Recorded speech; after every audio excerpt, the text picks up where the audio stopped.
I've just turned 69. One thing stands out above all else about this milestone.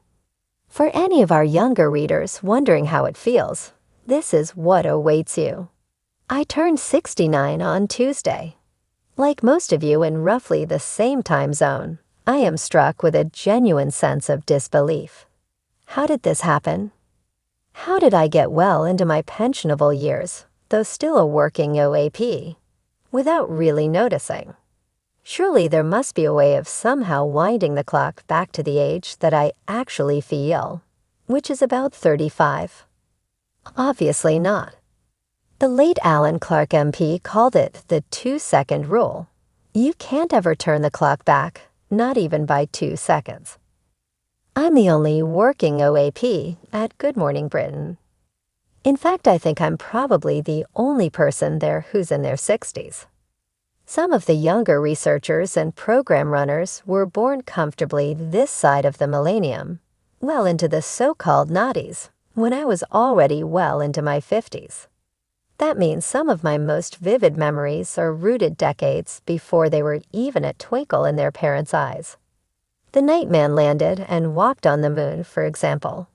I'm the only person at GMB to have watched that on a grainy black and white television in 1969, as it actually happened. In my mind, it was barely yesterday. England winning the World Cup?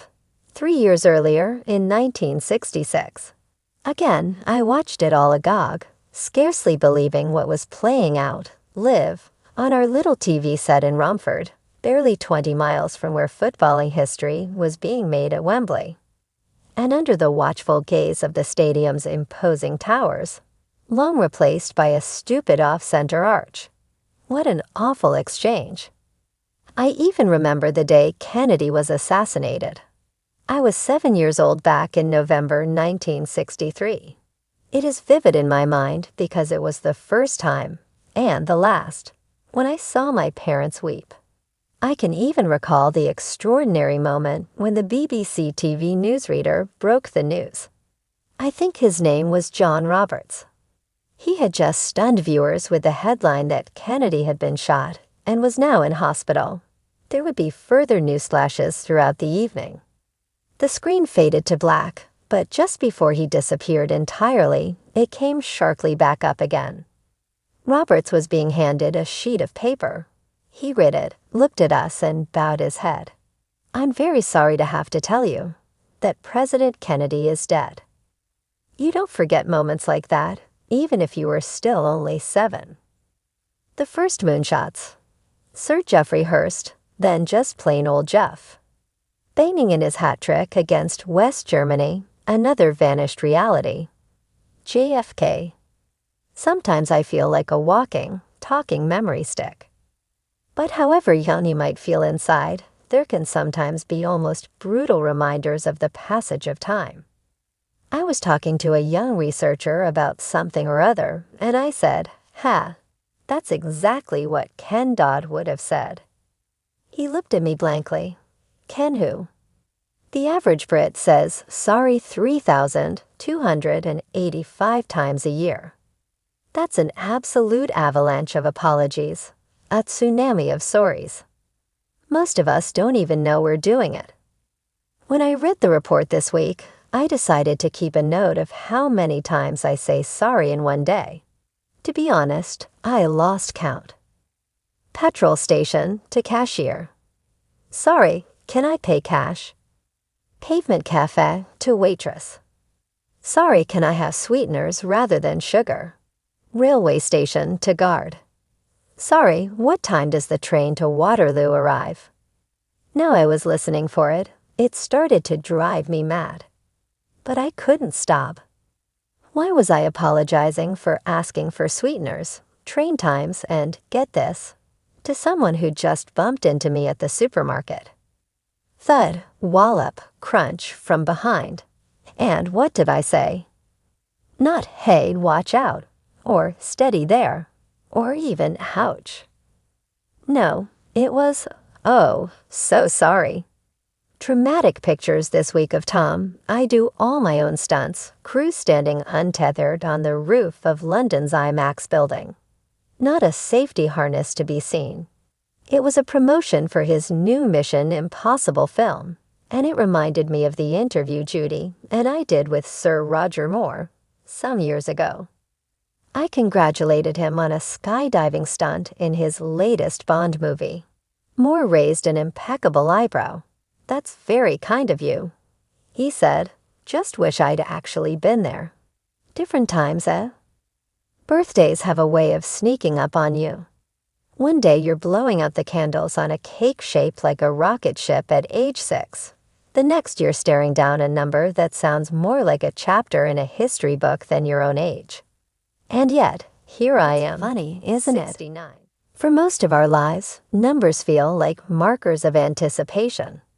16 means freedom, a driver's license. 21 is clinking glasses, and finally stepping into the adult world. 30 is when you pretend you're still young while feeling the first hints of responsibility digging in its claws. But 69, this number isn't just another milestone, it's a mirror. It reflects not only the years I've walked through, but the truths I've picked up along the way. And if I had to choose one thing, one truth, that stands out above all else as I step into this final stretch before the big 7-0, it's this. Life has never been about the years lived, but about the moments noticed. The pace of youth. When I was young, I thought life was about speed. I rushed headlong into experiences like a sprinter afraid the finish line might move further away if I slowed down. I wanted to finish school quickly, to land a job quickly, to fall in love quickly. Every year felt like a step on a staircase that had to be climbed fast, or else I'd be left behind. But now, at 69, I realized that the staircase was an illusion. There was nowhere to climb to, only places to stand still, to breathe, to notice. The memories that glow the brightest aren't the big events I sprinted toward. They're the tiny ones I paused long enough to catch. My daughter falling asleep on my chest when she was 3. The way my partner laughed so hard at a joke that she spilled her wine across the table. The smell of rain on a camping trip with old friends when we were too broke to book a cabin. Time is ruthless with years, but generous with moments. If you gather them carefully, you never truly run out. The weight of loss. At 69, I carry ghosts too. Friends who didn't make it this far. Parents whose voices I'd give anything to hear again. Even younger faces I knew, gone too soon, teaching me that the clock is merciless, that no promise of tomorrow is guaranteed. Loss used to terrify me. I avoided talking about it, avoided funerals if I could, as though looking away would shield me. But the older I've grown, the more I've understood. Loss is the shadow cast by love. The only reason absence aches is because presence once mattered so deeply. That realization doesn't erase the pain, but it transforms it. It makes me grateful.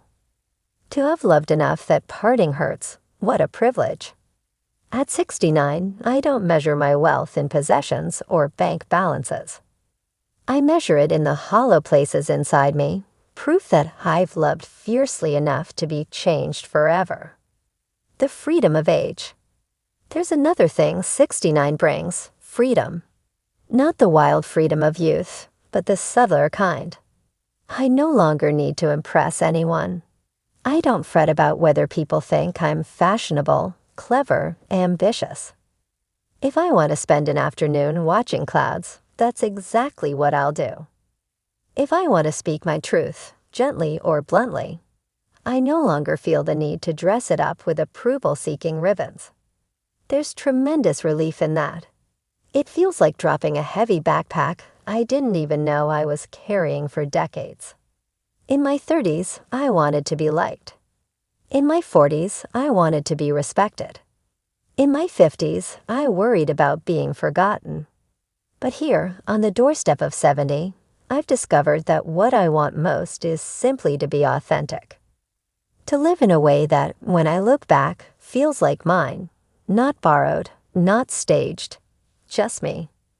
The humor in the number. Of course, I can't ignore the elephant in the room. 69, the number itself, has a reputation that would make my teenage self giggle.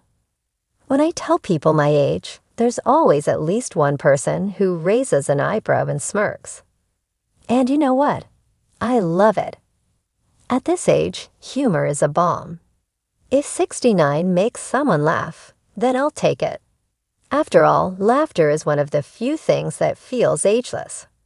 My knees may creak and my back may protest, but when something truly tickles me, I laugh the same way I did at 10 years old, full-bodied, helpless, alive. So yes, I'll own the number. I've earned it. Looking forward. It's tempting to think of 69 as the twilight, the edge of life's book where the chapters get shorter and the pages thinner. But I refuse to see it that way.